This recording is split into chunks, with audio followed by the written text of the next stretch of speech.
Hi, I am Avni Bansal. मैं Avni Bansal live law के साथ। आज हम जिस मुद्दे पे बात करेंगे वो है बीवी के बलात्कार की। यदि हमारे देश में एक शादीशुदा घर में एक हस्बैंड, एक पति अपनी पत्नी का बलात्कार करता है तो इस पर हमारे देश में क्या कानून है। देखिए, आप सब इस बात को जानते होंगे कि हमारे देश में prohibition of child marriage act है, जिसके तहत 18 साल की उम्र से बड़ी लड़कियां ही शादी कर सकती हैं। यदि किसी लड़की की शादी 18 साल से कम उम्र में हो जाती है तो यदि वो चाहे तो वो शादी को रद्द कर सकती है। हम ये भी जानते हैं कि हमारे देश में बलात्कार को लेके जो कानून है वो यह कहता है कि एक बच्ची के साथ सेक्स करने के लिए जो लीगल उम्र तय की गई है वो है 18 साल। यदि किसी भी बच्ची के साथ जो 18 साल की उम्र से कम की है उसके साथ यदि सेक्स किया जाता है तो वो बलात्कार की डेफिनेशन में आता है। मतलब 18 साल से कम उम्र की बच्ची अपनी कंसेंट या अपनी रजामंदी नहीं दे सकती।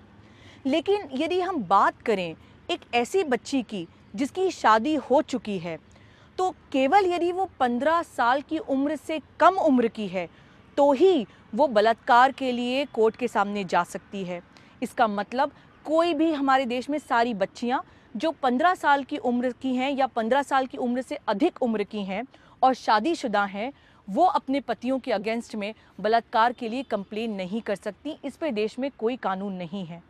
देखिए, ऐसी स्थिति में आज देश में एक ऐसी सिचुएशन है कि एक तरफ तो हम कहते हैं कि शादी जो है वो एक बहुत ही अच्छा इंस्टीट्यूशन है, शादी को बचाना आवश्यक है, लेकिन शादी के नाम पे जितनी सारी बच्चियों के साथ उनके पतियों के द्वारा बलात्कार किया जाता है उसके लिए उन बच्चियों के पास कोई भी लीगल रेमेडी या लीगल समाधान उपलब्ध नहीं है।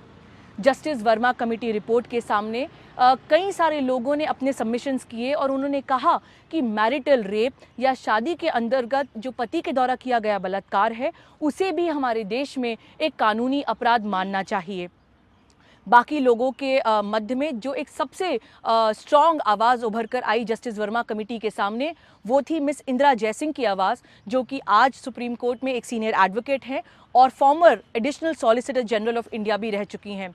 उन्होंने जस्टिस वर्मा कमेटी के सामने ये बात रखी कि यदि आप ये कहते हैं कि एक शादीशुदा महिला का उसके पति द्वारा बलात्कार नहीं हो सकता तो आप एक तरह से ये कह रहे हैं कि महिलाएं जो हैं शादीशुदा वो अपने पतियों की प्रॉपर्टी हैं, जिन्हें पति जैसा चाहें और जब चाहें यूज़ कर सकते हैं, उनके साथ सेक्सुअल बिहेवियर या सेक्सुअल इंटरकोर्स कर सकते हैं।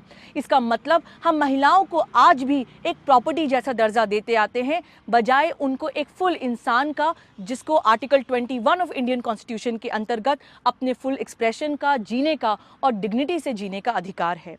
देखिए, यदि हम रुख करें बाहर की तरफ तो देखें कि क्या इंडिया के बाहर कंट्रीज़ ने इस मुद्दे पर क्या रुख अपनाया है।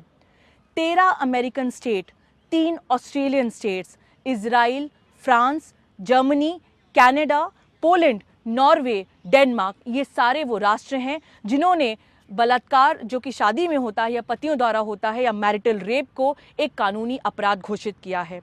हमारे देश में कई बार ये आर्गुमेंट सुनने में आता है कि यदि आपने शादी में होने वाले बलात्कार को रिकॉग्नाइज कर लिया, इसे कानूनी अपराध कह लिया, तो बहुत सारी महिलाएं जो हैं वो कोर्ट में आकर कहेंगी कि हमारे साथ बलात्कार हुआ है, या बहुत सारे झूठे केस जो हैं वो सामने आएंगे।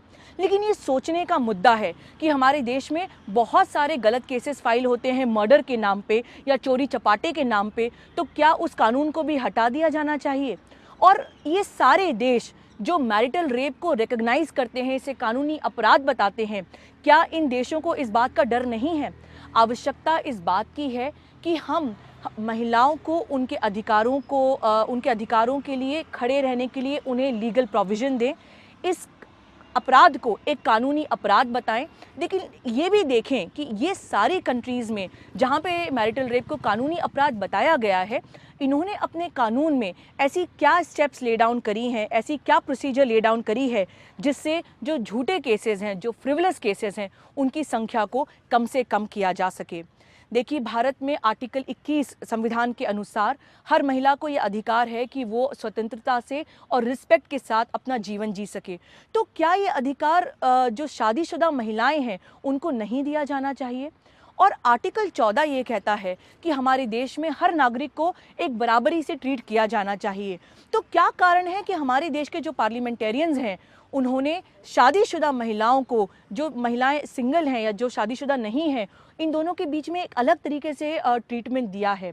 यदि एक महिला शादीशुदा नहीं है तो वो रेप या बलात्कार के लिए कोर्ट के सामने जा सकती है, अपने कानूनी अधिकार के लिए लड़ सकती है। लेकिन वही महिला चूँकि शादीशुदा है इसलिए वो अपने कानून के लिए अपने अधिकारों के लिए कानून के अंतर्गत लड़ नहीं सकती।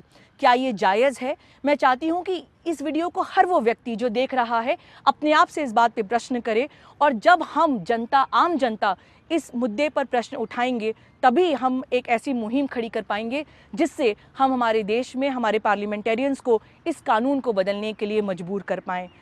मेरी आशा है लाइव लॉ के साथ कि इस छोटे से वीडियो के माध्यम से हम इस मुद्दे पर जागरूकता फैलाएंगे और फैलाने में सफल रहेंगे। यदि आपको ये छोटा सा वीडियो जो है वो पसंद आया तो कृपया इसे अपने परिवार के साथ, अपने दोस्तों के साथ, रिश्तेदारों के साथ व्हाट्सएप, फेसबुक, यूट्यूब पे लाइक करें। यूट्यूब पे हमारी लाइव लॉ के चैनल को सब्सक्राइब करें ताकि हम बात करते रहेंगे ऐसे ही अहम मुद्दों पर। देखने के लिए बहुत बहुत धन्यवाद। मैं अवनी बंसल, लाइव लॉ के साथ। धन्यवाद।